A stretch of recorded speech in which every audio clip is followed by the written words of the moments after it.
Alhamdulillahilladzi kafana wa hadana wa ja'alana minal muslimin. Asyhadu an la ilaha illallah wahdahu rabbi la syarika lah wa asyhadu anna Muhammadan abduhu wa rasuluh wa safiyyuhu wa mukhtaruhu ala khalqihi wa khaliluhu arsalahu Allahu rahmatan lil alamin wa akhrajan nasa minadh dhulumati ila nur amma ba'd. Alhamdulillah, di pagi ini kita bisa duduk berkumpul di Masjid Nidaul Ilmi, dan sebagai faedah pagi kita akan membahas materi-materi ringan seputar keutamaan puasa Senin dan juga Kamis. Ma'asyiral muslimin rahimani wa rahimakumullah. Kita tahu bahwa puasa sunnah dalam Islam itu cukup banyak, menunjukkan bahwa syariat puasa ini sangat penting dalam Islam, sampai disyariatkan banyak puasa dalam Islam, terutama puasa-puasa sunnah. Di sana kita kenal ada puasa Ayyamul Bid. Al-Imam As-Suyuti rahimahullahu ta'ala mengatakan bahwa manusia yang pertama berpuasa adalah Adam alaihi salatu wassalam. Dialah yang berpuasa 3 hari dalam sebulan, atau dikenal dengan Ayyamul Bid. Kemudian diteruskan oleh Nabi Nuh alaihi salatu wassalam, dan syariat ini kemudian menjadi syariat Islam. Kita kenal dengan puasa Ayyamul Bid, puasa tanggal 13, 14 dan 15 saat purnama. Tetapi Al-Imam Ibn Utsaimin rahimahullahu ta'ala mengatakan bahwa puasa Ayyamul Bid tidak harus tanggal 13, 14 dan 15. Bisa dilakukan di 10 awal bulan, atau 10 tengah bulan, atau 10 akhir bulan, dan tidak harus berturut-turut. Bisa umpamanya di awal bulan 1 kali, di pertengahan bulan 1 kali, di akhir bulan 1 kali. Walaupun afdalnya adalah tanggal 13, 14 dan 15, maka disebut Ayyamul Bid. Bid itu artinya putih bersih, karena ketika itu terjadi purnama. Dan di antara faedah yang disebutkan para ulama, karena biasanya pertengahan bulan pasang surut air lautan itu ada erat kaitan dengan purnama, dan itu mempengaruhi kejiwaan manusia. Makanya di pertengahan bulan itu kadang-kadang ada orang yang beremosi, lebih marah, lebih sedih, lebih, dan begitu seterusnya. Kenapa demikian? Ketika para ulama mentafsirkan ayat min syarri ghasikin idza waqab, kita berlindung dari keburukan apabila malam sudah menutup. Nabi SAW mengatakan kepada Aisyah Ummul Mukminin radhiyallahu anha, ista'idhi bil qamar, berlindunglah dari purnama. Kenapa demikian? Karena kejahatan syaitan menguat di pertengahan bulan. Makanya disyariatkan 2 untuk melemahkan kekuatan syaitan. Pertama, bekam. Bekam disyariatkan di pertengahan bulan. Dan yang kedua, puasa Ayyamul Bid. Karena syaitan itu masuk ke tubuh manusia, yajri majra dam ibni Adam, dia masuk dari jalan darah manusia, sehingga dengan puasa itu melemahkan, dan dengan berbekam juga melemahkan. Intinya bahwa di sana ada puasa Ayyamul Bid yang banyak keistimewaannya, dan ini puasa yang paling ringan, karena sebulan dilakukan 3 kali saja. Kemudian di atas puasa Ayyamul Bid ada namanya puasa Senin Kamis, yang kita akan bahas nanti. Tentu karena banyak keistimewaan puasa Senin Kamis. Dan para ulama mengatakan apabila ditanya mana yang lebih afdal antara Senin dan Kamis dengan Ayyamul Bid, tentu puasa Senin Kamis lebih afdal, karena dilakukan diulang-ulang dalam sepekan. Kalau Ayyamul Bid kan sebulan sekali 3 kali saja. Tapi kalau Senin Kamis kan setiap pekan 2 kali. Artinya semakin banyak jumlahnya maka semakin afdal.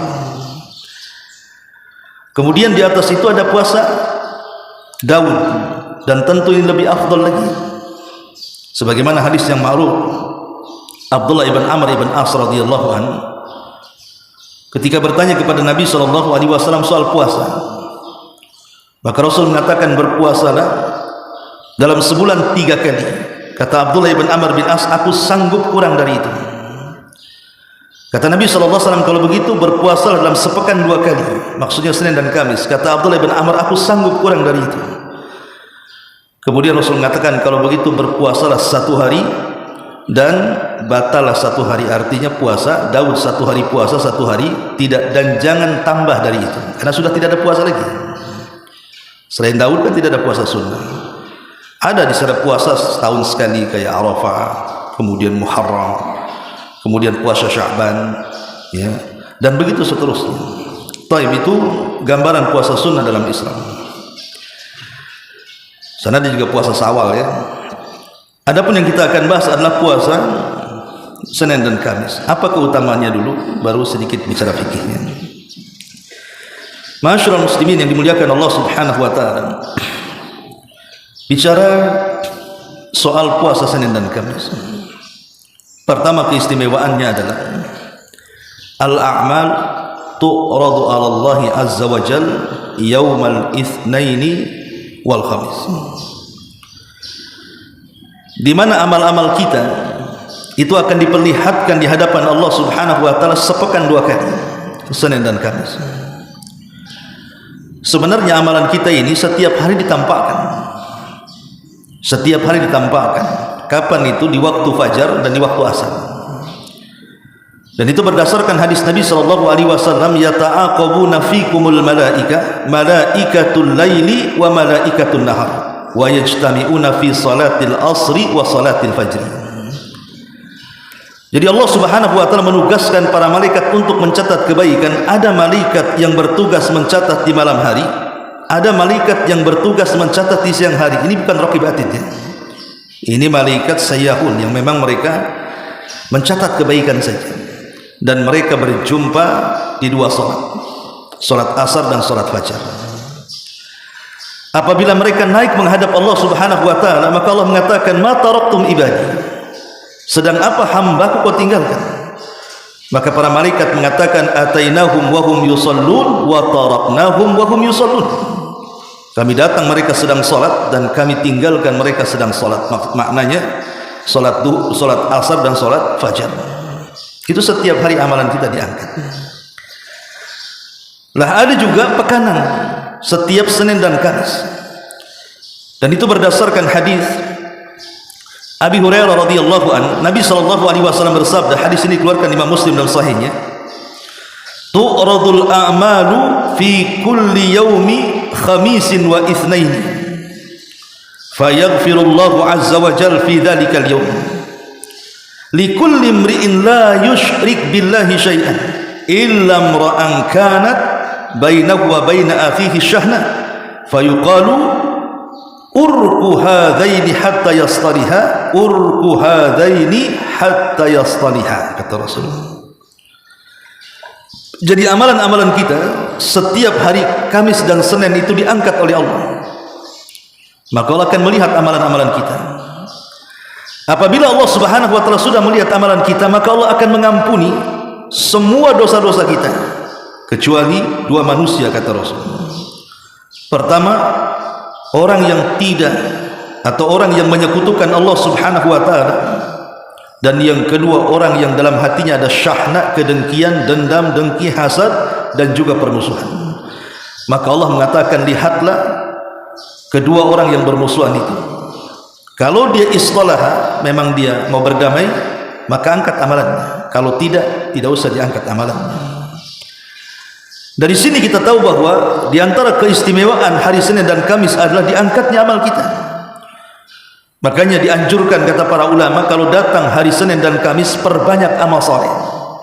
Karena itu kesempatan Allah Subhanahu wa taala melihat amal kita. Jangan lagi cerita Allah sebagai Rabb kita, Tuhan kita. Terkadang kalau kita ini bekerja di sebuah instansi, terkadang kita ini ingin riya kepada bos kita, kan begitu. supaya bos kita senang.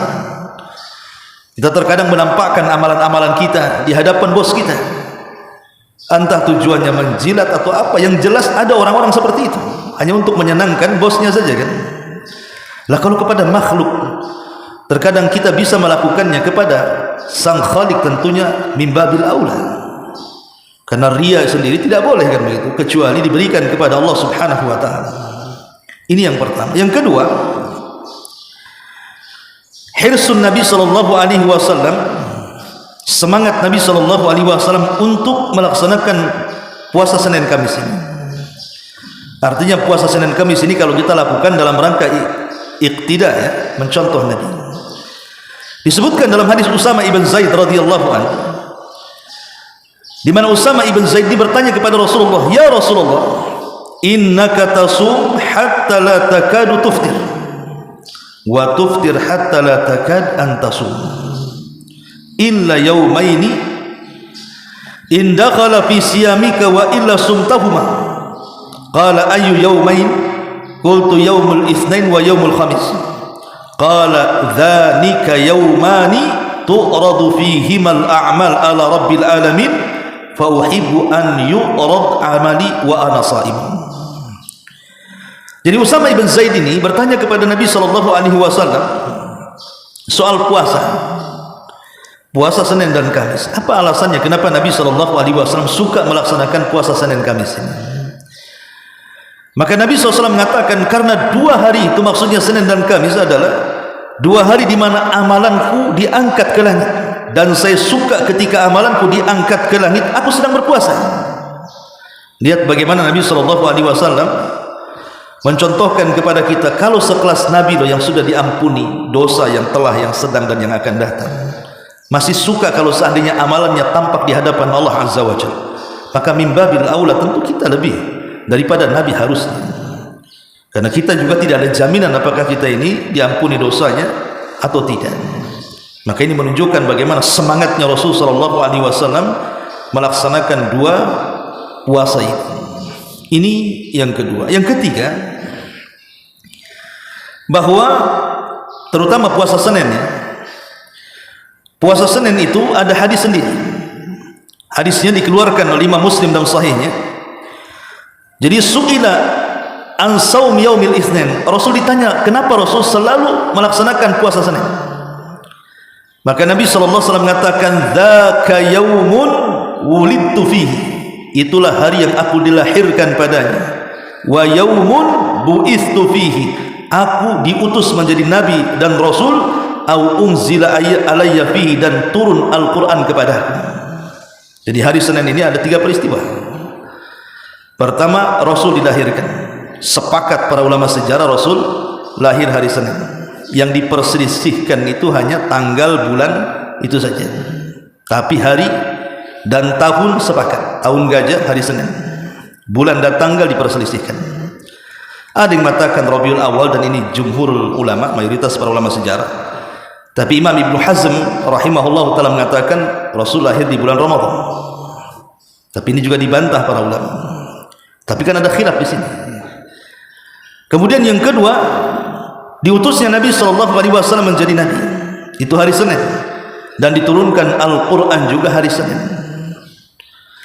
Dari sini kita tahu bahwa hari Senin itu hari mengenang kelahiran Nabi. Berarti kalau kita kemudian puasa hari Senin, langsung ataupun tidak, kita telah bersyukur kepada Allah Subhanahu wa taala akan nikmat diutusnya Nabi kepada kita. Qul bifadlillahi wa birahmatihi fabidzalika falyafrahu huwa khairum mimma yajma'un. Katakan dengan karunia Allah, dengan nikmatnya, maksudnya karunia Allah di sini diutusnya Nabi. Hendaklah kalian berbahagia, dan itu lebih baik dibandingkan dunia yang kalian kumpulkan. Ya, karena diutusnya Nabi lebih mulia dibandingkan dunia dan isinya. Maka puasa Senin itu bukan hanya mengenang kelahiran Nabi, tapi lebih daripada itu bersyukur karena diutus kepada kita seorang Nabi, dan kita tidak dibiarkan sia-sia oleh Allah Azza wa Jalla. Ini yang ketiga. Yang keempat, maghfiratul dzunub wa taghfirus sayyiati wa fathu abwabil jannati yaumai al-itsnain wal khamis. Yang keempat, dengan puasa Senin Kamis dosa-dosa kita akan diampuni. Yang kedua, kesalahan-kesalahan kita akan digugurkan. Dan yang ketiga, pintu-pintu sorga akan dibuka. Dan itu berdasarkan hadis Nabi SAW mengatakan, tufattahu abwabul jannah yaumal itsnaini wal khamis. Pintu-pintu sorga itu akan dibuka pada setiap hari Senin dan Kamis. Fayaghfiru fihi liman la yusyrik billah, maka akan diampuni pada kedua hari itu siapapun yang tidak menyekutukan Allah, illal muhtajiraini, kecuali orang-orang yang berselisih. Yuqalu, dikatakan, ruddu hadaini hatta yastaliha, biarkan dua orang yang berselisih itu sampai dia mengislah diri-diri mereka. Dalam riwayat yang lain, inna yaumal itsnaini wal khamis yaghfirullahu fihi likulli muslimin illa muhtajiraini yaqulu da'huma hatta yastaliha. Hari Senin dan Kamis Allah akan ampuni setiap muslim kecuali orang yang berselisih. Dikatakan kepada orang berselisih, tinggalkan keduanya sampai keduanya mau berdamai. Dari sini kita tahu bahwa ada keutamaan besar pada hari Senin dan Kamis. Salah satunya apa? Dibukanya pintu surga, menunjukkan bahwa puasa Senin Kamis ini ada pengaruh besar kepada alam surga. Bisa merubah alam surga yang tadinya pintunya ditutup jadi dibuka. Itu kan mempengaruhi namanya. Kalau seandainya surga saja terpengaruh dengan Senin dan Kamis sehingga pintu-pintunya dibuka, berarti kalau seandainya kita puasa Senin Kamis itu untuk merubah diri-diri kita, maka akan mungkin, tidak mustahil, surga saja bisa berubah, apalagi kita dengan cara berpuasa Senin dan Kamis. Lebih daripada itu, dosa-dosa kita akan diampuni, kesalahan kita akan dihapus, dan pintu-pintu surga akan dibuka. Maknanya doa-doa kita akan mudah dikabulkan. Ma'asyiral muslimin wal muslimat rahimani wa rahimakumullah. Ini keutamaan secara umumnya, secara khusus puasa Senin dan Kamis. Adapun keutamaan secara umum, pertama, taqwallahi azza wa jalla. Bahwa faedah puasa apa saja, bukan hanya sekedar puasa Ramadan, puasa Senin Kamis, puasa Daud, puasa Syawal, puasa Sya'ban, puasa Ayyamul Bid, puasa Daud dan yang lainnya. Itu semuanya adalah faedahnya takwa. Ada alasan kenapa para ulama ketika bicara soal puasa, urutan pertama bahwa di antara faedah puasa itu adalah takwa. Pertama, karena puasa itu sirrun bainana wa baina rabbina. Dia ibadah yang sifatnya rahasia antara kita dengan Allah Azza wa Jalla. Semua ibadah memungkinkan terbuka pintu riya. Kenapa? Karena tampak. Antum sholat tampak, mulai takbiratul ihram sampai salam. Antum sedekah tanpa bawa harta, apalagi haji tampak kali, apalagi sampai selfie makin tampak lagi, kan begitu. Semua ibadah itu memungkinkan riya kecuali puasa. Mau riya dengan yang mana puasa itu, dan bagaimana cara riyanya? Kecuali kalau dia bicara saya sedang puasa. Kalau dia tidak bicara saya sedang berpuasa, tidak tahu apakah dia puasa atau tidak. Pamannya Senin dan Kamis, antum berkumpul 3 orang 4 orang, kita tidak tahu yang satu puasa yang satu tidak. Makanya dahulu ulama salaf, ada yang satu keluarga itu tidak tahu bahwa suaminya berpuasa. Jadi kalau pagi alasan kepada keluarganya dia minta bekal, kemudian bekal itu di tengah jalan disedekahkan, kemudian pulang sore baru kemudian dia berbuka. Keluarganya tidak tahu kalau dia sedang berpuasa. Menunjukkan bahwa puasa itu rahasia kita dengan Allah. Itu yang menjadikan kemudian puasa itu berfaedah takwa. Yang kedua, dari sini kita tahu juga bahwa satu-satunya ibadah yang dekat dengan keikhlasan kepada Allah Azza wa Jalla adalah puasa. Satu-satunya ibadah yang mendekati keikhlasan kita kepada Allah adalah puasa. Karena tadi rahasia antara kita dengan Allah, kan? Sementara ikhlas itu artinya beribadah hanya semata-mata karena Allah, bukan karena yang lain. Kemudian yang ketiga, karena satu-satunya ibadah yang panjang waktunya itu puasa. Kalau sholat itu kan bisa disetting, kan? Antum bisa 10 menit dengan An-Naba, bisa 5 menit dengan Al-Fil, kan gitu. Tergantung surat yang antum baca. Lebih pendek lagi, Inna A'tayna bagi 2, gitu. Lebih pendek lagi, kan gitu. Artinya kalau sholat kan bisa disetting. Panjang pendeknya itu tergantung kita. Begitu juga orang bersedekah, bisa disetting kan, antum bisa kasih banyak, bisa kasih sedikit, tergantung kita. Lah kalau puasa macam mana nyetingnya? Antum puasa seduhur, seasar, kan mustahil. Ya, tetap harus dihabiskan lah sampai terbenam matahari. Sehingga puasa ini banyak ijtihad, banyak kesungguhan yang harus kita lakukan, menahan lapar, dahaga, syahwat, macam-macam, belum pandangan, telinga, akal dan yang lainnya. Sehingga dari sinilah maka orang yang berpuasa lebih dekat kepada takwa dibandingkan ibadah yang lain. Makanya wajar kalau Allah Subhanahu wa taala mengatakan, ya ayyuhalladzina amanu kutiba alaikumusiyam kama kutiba alal ladzina min qablikum la'allakum tattaqun. Kata Imam Abdurrahman As-Sa'di rahimahullahu taala dalam kitab tafsir Kalimir Rahman, dia mengatakan, lihat bagaimana Allah menutup ayat saum dengan takwa. Allah tidak katakan faedah puasa itu agar kalian lapar, agar kalian haus, agar kalian merasakan orang-orang yang kelaparan dan kehausan, bukan itu. Tetapi faedah puasa adalah la'allakum tattaqun, agar kalian bertakwa. Dan Rasul mengatakan at-taqwa hahuna, takwa itu di sini, ya, maksudnya dalam hati. Ini yang pertama. Yang kedua, di antara faedah puasa adalah al-iffatu wat-taharatu, bisa menjaga diri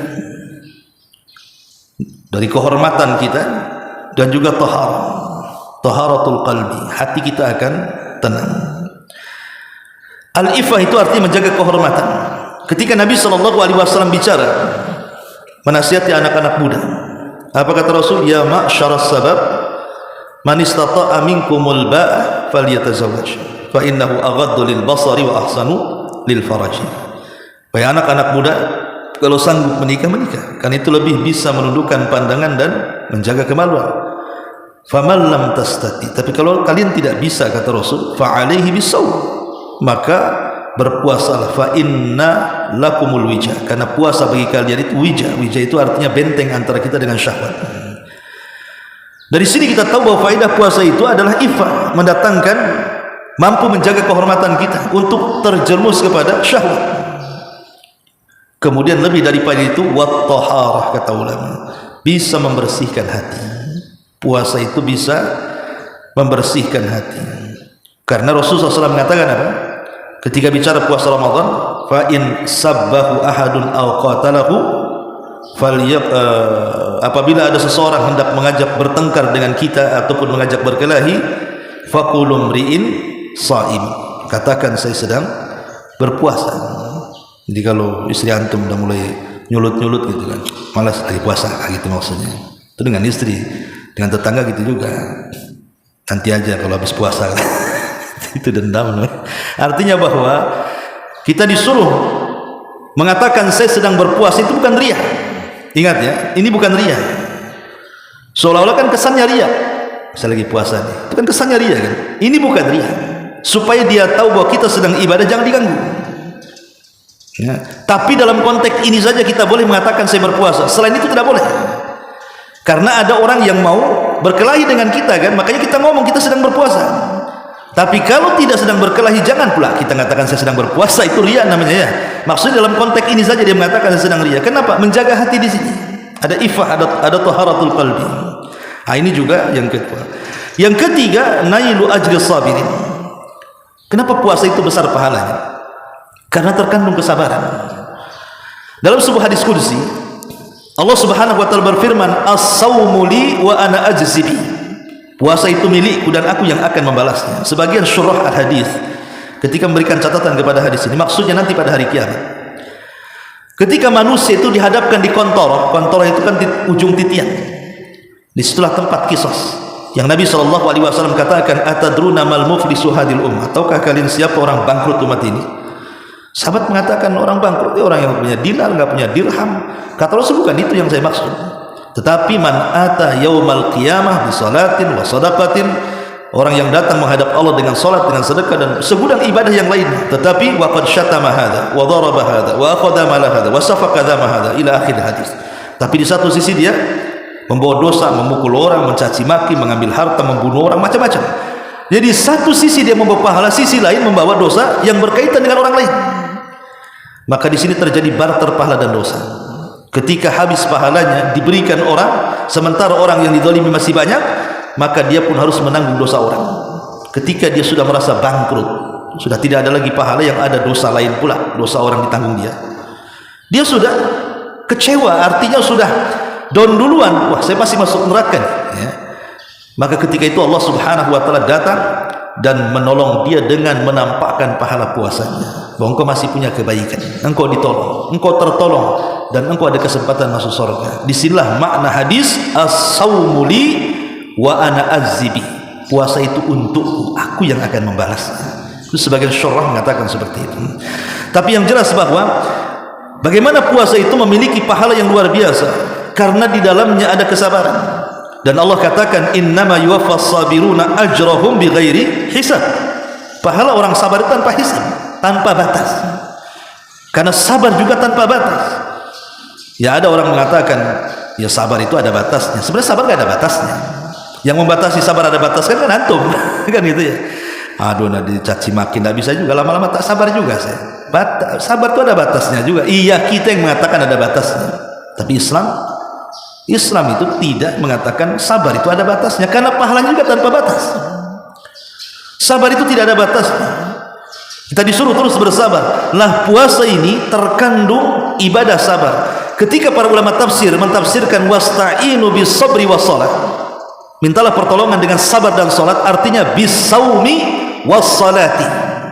Mintalah pertolongan dengan puasa yang melahirkan kesabaran, dan dengan solat yang melahirkan syukur, karena dua sifat sabar dan syukur ini yang banyak memasukkan orang ke surga. Taib, ini yang ketiga. Kemudian yang keempat, himayatul insan minal amrad. Ini sudah ma'ruf ya. Dunia kedokteran juga sudah jelas merekomendasikan bahwa puasa itu salah satu yang bisa menjaga kita dari berbagai macam penyakit. Macam-macam penyakit hilang dengan puasa. Adapun secara umum lagi, di antara faedah puasa adalah puasa ini bisa membentengi kita dari neraka. Bahkan kita bisa dijauhkan dari api neraka itu perjalanan 70 tahun.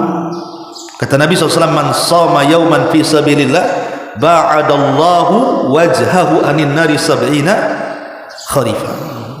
Jadi siapa yang berpuasa satu hari saja di jalan Allah, maka wajahnya akan dijauhkan dari api neraka selama 70 musim. Ada yang mengatakan 70 tahun perjalanan.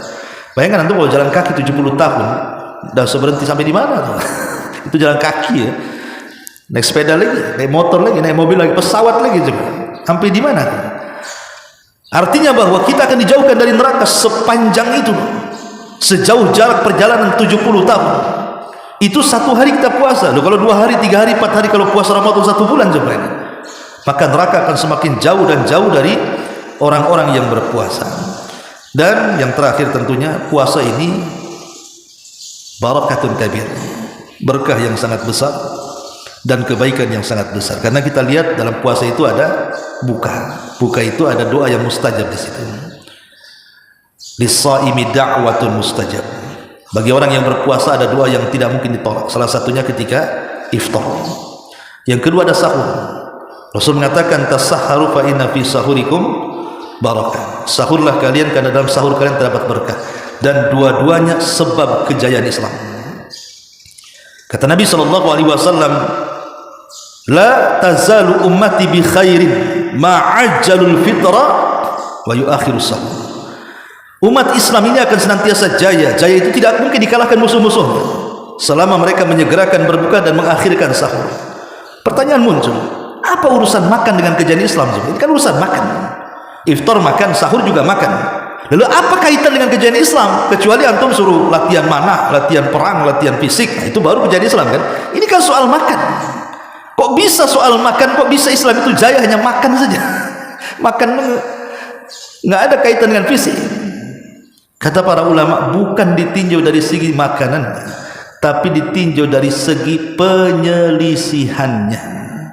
Dengan kita menyegerakan berbuka menyelisih puasa ahli kitab, dan dengan mengakhirkan sahur juga menyelisihi ahli kitab. Faslu ma baina siyamina wa siyami ahlil kitab akalatas sahur. Perbedaan kita dengan puasa ahli kitab itu dimakan sahur. maka setiap penyelisihan kita umat Islam dengan orang-orang kafir, disitulah bentuk kejayaan. Makanya Umar kenapa sampai membuat kalender Hijriah? Karena tidak mau sama dengan kalender Masehi. Nabi bertanya kepada para sahabat, macam mana orang-orang Yahudi itu uban-uban mereka? Sahabat mengatakan, mereka membiarkan, wahai Rasul. Ganti uban-uban kalian semir, hindari warna hitam, kata Rasul. Khaliful Yahud.